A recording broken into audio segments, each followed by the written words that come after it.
नमस्कार। एक बार फिर स्वागत है आपका एजुकेशन बाय डॉक्टर शमा के चैनल पे। आज हम मध्यकालीन इतिहास के विषय में चर्चा करेंगे। इल्तुतमिश और बलबन के बीच के कार्यकाल में कौन कौन शासक हुए, उनका कार्यकाल कैसा रहा, इस विषय में आज की क्लास में चर्चा की जाएगी। 1236 में इल्तुतमिश की मृत्यु के पश्चात उत्तराधिकार का प्रश्न उठ खड़ा हुआ। हालांकि वो अपनी मृत्यु से पूर्व अपनी बड़ी पुत्री रजिया को अपना उत्तराधिकारी नियुक्त कर गए थे और उनके नाम के चांदी के सिक्के भी ढलवाए थे, किंतु तत्कालीन परिस्थितियों के अनुसार किसी महिला का सुल्तान के पद पर नियुक्त होना उलेमाओं और अमीर तुर्कों को स्वीकार्य नहीं था। हालांकि इल्तुतमिश का ज्येष्ठ पुत्र नासिरुद्दीन महमूद एक योग्य उत्तराधिकारी सिद्ध हो सकता था, किंतु 1229 में उसकी बंगाल में मृत्यु हो गई। इल्तुतमिश की इच्छा के विरुद्ध उसकी एक तुर्की दासी शाह तुर्कान ने अपने अयोग्य पुत्र रुकनुद्दीन फिरोज को अपनी चतुराई और कुचक्र के चलते दरबारी अमीरों और उलेमाओं को अपने पक्ष में कर शासक बना दिया। रुकनुद्दीन आमोद प्रमोद में व्यस्त और विलासी जीवन व्यतीत करने वाला व्यक्ति था। उसके कार्यकाल में उसकी माता शाह तुर्कान ने राज्य की समस्त शक्तियों को और राज्य की सभी नीतियों को अपने अधिकार में कर लिया। उसने जिस कारण राज्य में आंतरिक और बाह्य संकट उठ खड़ा हुआ। गजनी बामियान के शासक सैफुद्दीन हसन कुर्लुग ने सिंध व उच्च पर आक्रमण कर दिया।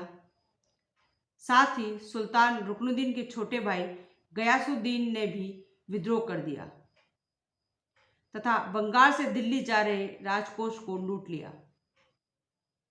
मुल्तान, लाहौर, हासी व बदायूं के इक़्तिदारों ने परस्पर समझौता कर दिल्ली पर आक्रमण कर दिया, जिससे निपटने के लिए रुकनुद्दीन सेना लेकर दिल्ली से बाहर निकल गया। इस अवसर का लाभ उठाकर शुक्रवार की जुमे की दोपहर की नमाज के वक्त इल्तुतमिश की पुत्री रजिया लाल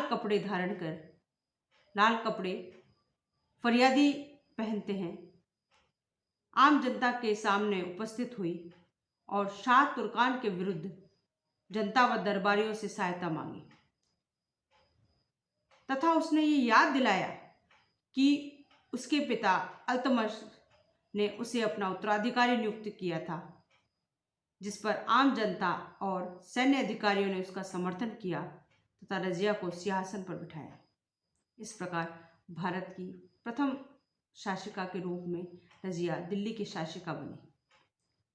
रजिया ने शाह तुर्कान को कैद कर लिया और बाद में रुकनुद्दीन को भी कैद कर दोनों की हत्या करवा दी। रुकनुद्दीन मात्र 7 माह तक ही शासक रहा। रजिया 1236 से 1240 तक के समय काल में शासिका रही। रजिया इल्तुतमिश की सबसे बड़ी पुत्री थी एवं एक योग्य शासिका भी थी, परंतु सिंहासन पर बैठते ही वह नाम मात्र की शासिका बनकर रह गई, क्योंकि उसे केवल और केवल दिल्ली की जनता व दरबारियों का ही समर्थन प्राप्त था। सल्तनत के अन्य इक़्तिदार जैसे मलिक अलाउद्दीन जानी जो लाहौर के सूबेदार थे, मुल्तान के सूबेदार सैफुद्दीन कूची,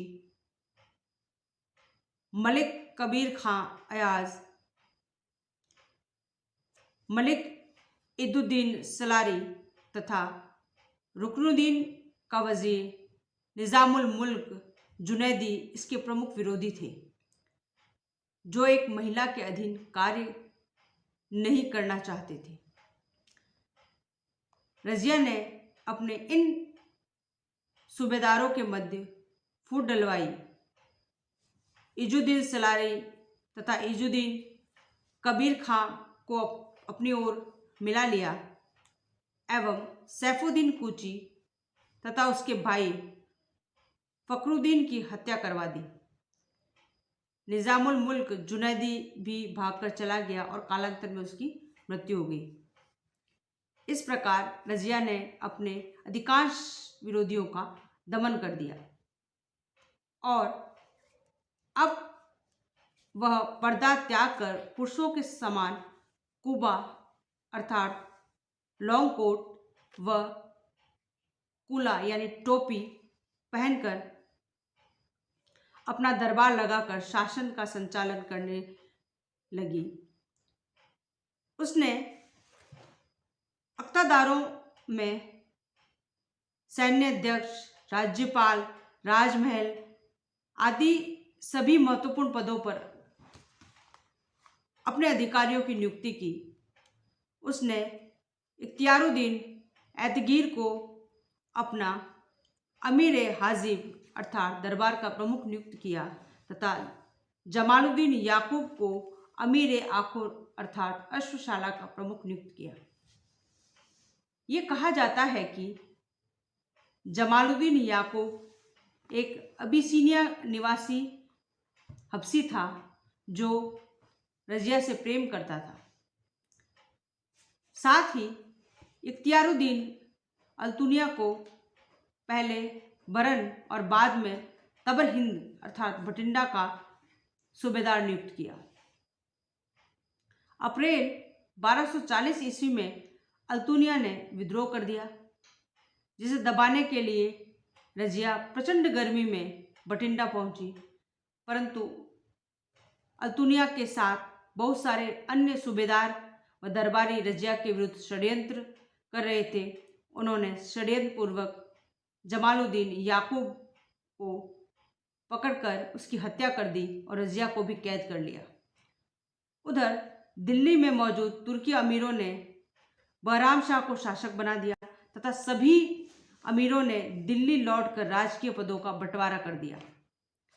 इस बंटवारे से बठिंडा का सूबेदार बख्तियारुद्दीन अल्तुनिया संतुष्ट नहीं हुआ। उसने रजिया को कैद से मुक्त किया और उससे विवाह कर लिया। अल्तुनिया व रजिया दोनों सेना लेकर दिल्ली की ओर रवाना हो गए, परंतु दिल्ली के पास ही बहराम शाह की सेना ने उन्हें पराजित कर दिया, जिस पर अल्तुनिया और रजिया को भागकर पुनः बठिंडा की ओर जाना पड़ा, किंतु रास्ते में ही कैथून हरियाणा के पास दोनों की हत्या डाकुओं द्वारा कर दी गई। रजिया दिल्ली पर केवल 3 साल 6 माह और 6 दिन तक ही शासन कर पाई। इतिहासकार मिन्हाजुल सिराज के अनुसार रजिया में बादशाह के सभी गुण थे सिवाय नारीत्व के। उसी कारण मर्दों की दृष्टि में उसके सभी गुण व्यर्थ थे। रजिया के पतन में 40 गुलामों के समूह 40 से का महत्वपूर्ण योगदान रहा भूमिका रही एवं आगामी 2 शासक बहराम शाह और अलाउद्दीन मसूद शाह पूर्णतः 40 से के कठपुतली शासक रहे। 1246 में नासिरुद्दीन महमूद दिल्ली का सुल्तान बना। उसने सुल्तान बनते ही 40 के महत्वपूर्ण सदस्य बलबन को अपना प्रमुख बनाया, क्योंकि उसको सुल्तान बनाने में उसकी महत्वपूर्ण भूमिका रही। बलबन सुल्तान अलाउद्दीन मंसूर शाह के समय अमीर हाजिब के पद पर नियुक्त हुआ था और धीरे धीरे अपनी शक्ति को बढ़ाता हुआ 1246 में नासिरुद्दीन महमूद शाह के साथ मिलकर सुल्तान को पद से हटाकर दिल्ली की सत्ता पर अधिकार कर लिया।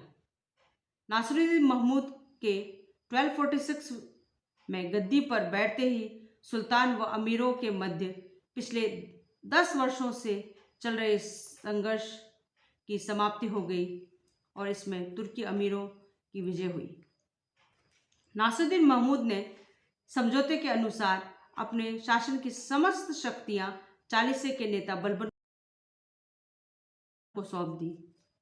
नासिरुद्दीन 1246 से 1265 तक दिल्ली का सुल्तान बना रहा, परंतु शासन की वास्तविक शक्तियां उसके नायब बलबन के हाथों में थी।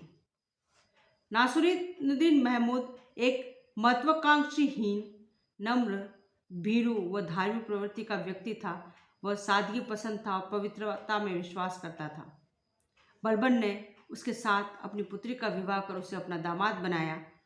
नासिरुद्दीन 20 वर्ष तक नाम मात्र का शासक बना रहा और 1265 में उसकी मृत्यु हो गई। कहा जाता है कि उसकी रानी स्वयं अपने हाथों से भोजन बनाया करती थी।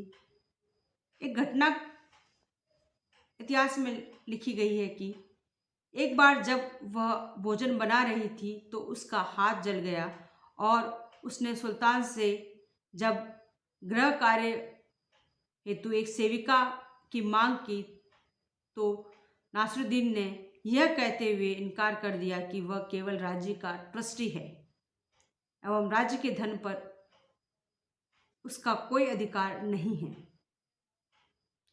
वह कुरान की प्रतिलिपियां बनाकर स्वयं का खर्च चलाता था। नासिरुद्दीन महमूद की मृत्यु के बाद चूंकि उसके कोई पुत्र नहीं था तो बलबन दिल्ली का शासक बना। बलबन के विषय में हम अगली क्लास में चर्चा करेंगे। आज की क्लास आपको कैसे लगी कमेंट करके अवश्य बताइएगा। क्लास को शेयर कीजिएगा, चैनल को सब्सक्राइब और अच्छा लगे तो लाइक कीजिएगा। धन्यवाद।